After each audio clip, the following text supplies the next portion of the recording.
finishing up right now the free agent process of signing players. Any questions relative to the draft or? Yeah, Sean, what did you guys like about Ian Book? Yeah, so look, we spent a lot of time with him. The first thing you see is a guy that has won a lot of games. He's someone that I think is a good foot athlete, real good competitor. We liked a lot. He's played in big games, played at a high level. So we felt like it was right at the right time in the draft that would be good for us, and we're glad he was there. Sean, I think all of our eyebrows were raised a little when you made a comment about Ian Book on the Dan Patrick show a month ago. Was that you leaving breadcrumbs, or does he really remind you of some of your game from when you were in high school and college? I read that. I can't remember even making that comment. He doesn't remind me of me. I wouldn't have drafted me.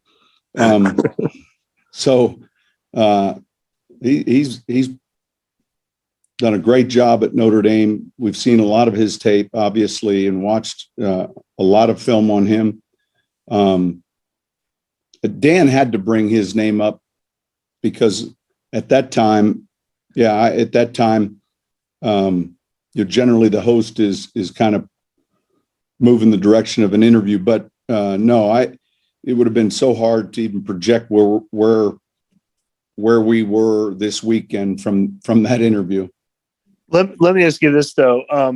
You guys obviously always look at quarterbacks and probably would have taken the right one in the fourth round in any year over the last 16 years. But was there more interest in, like you say, you're in the quarterback business. Was there more interest in getting a young one in the building just to see what you've got now after Drew Brees retired than before he retired?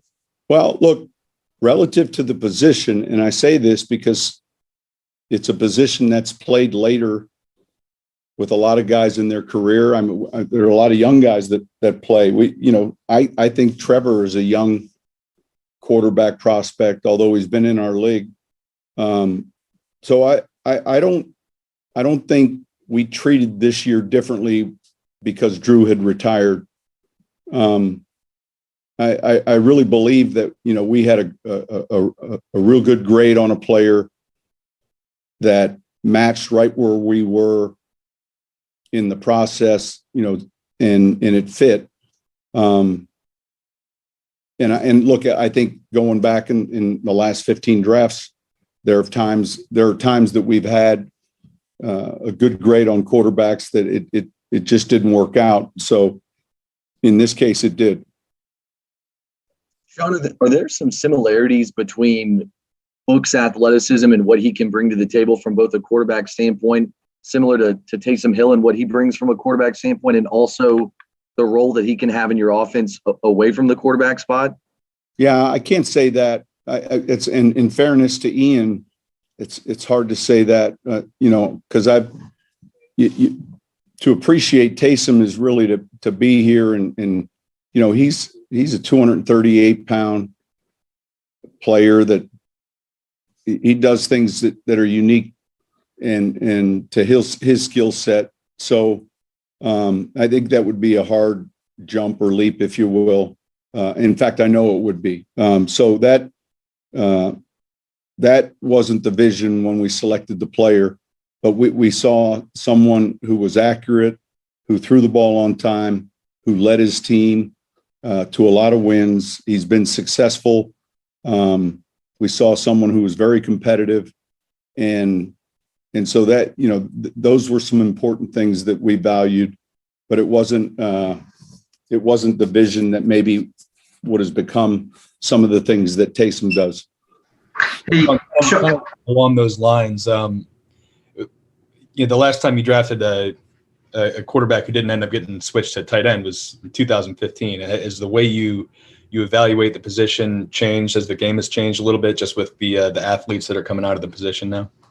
Well, look, I think that you can only draft or sign, what the college game has given you. And so has that changed? I think the answer would be yes. And yet, I think the attributes that we're looking for relative to that position haven't. And so, it helps if they can process information. It helps if they've got some of those intangibles that you look for, and then also the physical traits. Are they accurate? Are they competitive? Do you feel like they take care of the football? So I think that I think that over the last 15 years, the game to some degree has changed in how we see college players playing, but you're still applying what are key things to each position, key traits that you must have. And so those type of things went into this decision. Hey, Sean, what do you like about, I'm sorry, what do you like about, what do you like about your class as a whole, Sean? Well, look, I said this at the beginning, there was some concern for everybody heading into this draft because, if we were operating in years past with, let's say, 98% of the information, 97% of the information, medically, physically, all the testing, I think that number would have been a little lower this year because of COVID. There wasn't an actual combine. So, medically, this is a class that is clean. Obviously, we feel like they're talented. I like the fact that each one of these picks are prototype relative to their position. I like the fact that we feel like it's a smart class relative to what we're going to ask them to do, and so the scouts and everyone involved in the process did a good job with some challenging circumstances, and that goes for even these prospects. That it was a different off season, and you had players opting out, you had games missed. There were a lot of guys, a lot of good football players, maybe who didn't have quite the same type of junior or senior year that they may have otherwise. Some of it was conference driven. Some of it, there were a number of reasons. So I think that we felt really good about, the height, weight, speed, and intelligence of this class. And then also the vision that we have for each of these players. I think the one area that's super important is, what's the vision onto our roster? And then we kind of go from there. Hey, Sean, kind of following up on that, I know that Mickey said the same thing last night when you draft a player. What is his path to the roster? Just kind of maybe circling back to Book, is his path to the roster as a developmental quarterback, or does he have a chance literally to come in and maybe, I know everybody's competing, but competing against a guy who was a starter for 5 years in Jameis and a guy in Taysom that you've been developing for a while? Yeah, look, that would be, I think, a little bit of a jump. But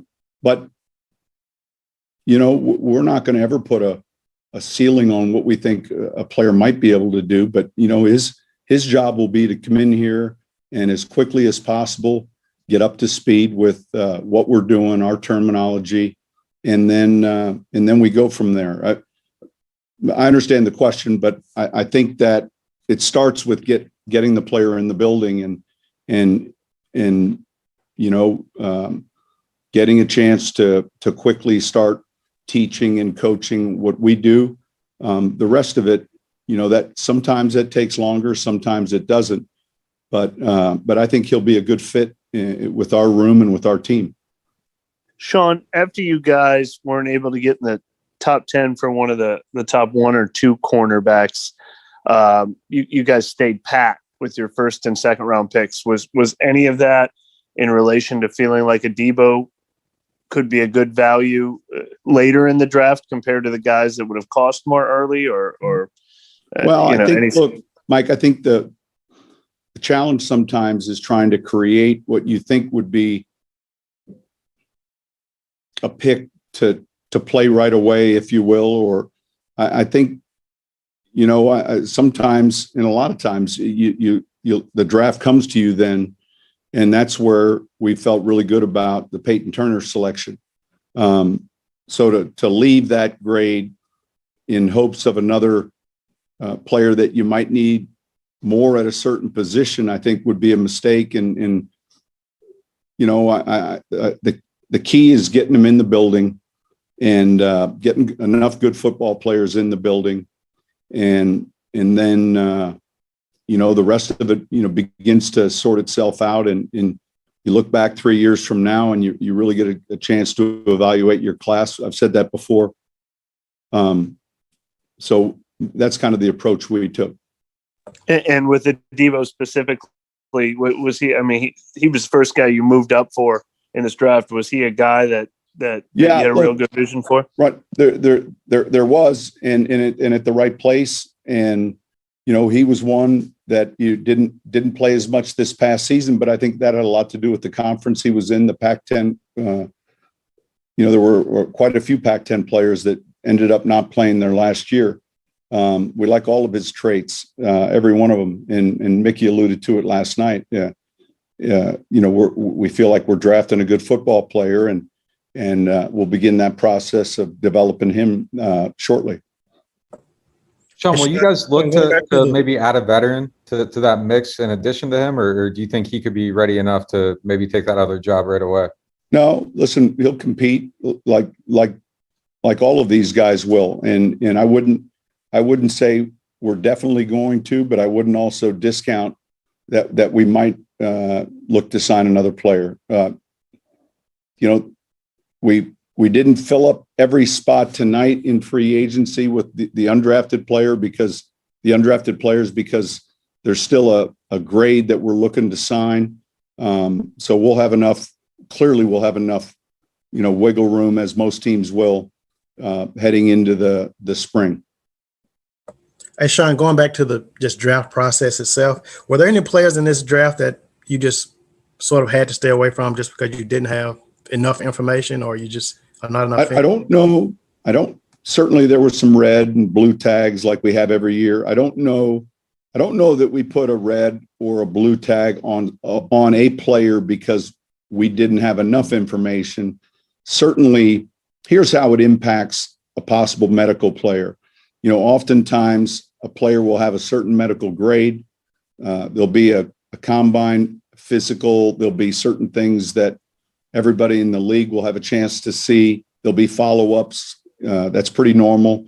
And there might even be on-campus visits where they're seen for a specific injury. So it really, when you're discussing the medical challenges, we still had a number of players graded with a medical grade that we were mindful of.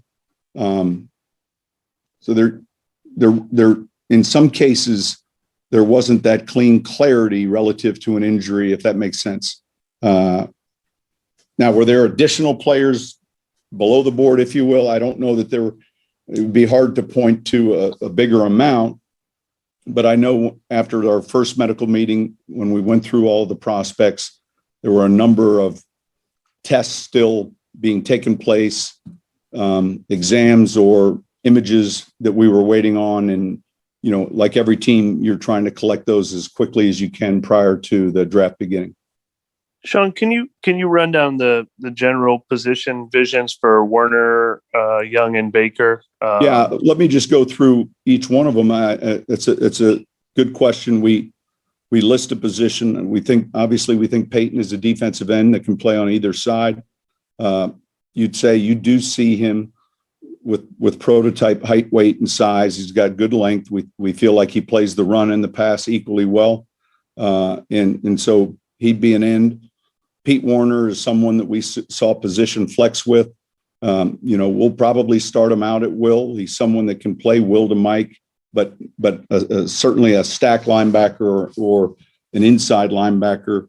But we're in so much sub defense. He will be playing one of those two spots, competing in one of those two spots. at either Will or Mike. With Paulson, we see a corner, an outside corner. We'll probably, in the early going here, put him on the left side. Ian Book certainly at the quarterback position. Landon Young, I think, reads very clearly for us as a tackle. So we'll probably work him at right to begin with. He's played left. I think he's smart enough to play both. But that would be our vision with him. And then Kawaan Baker, the receiver we took later in the draft, is someone that has position flex relative to you see him line up in the slot. He's a high IQ player for the receiver position. He's played in multiple positions. We'll probably work him outside to begin with as we start the mini camp. Is the vision for Zach Bond still at linebacker? Sure is. Yes.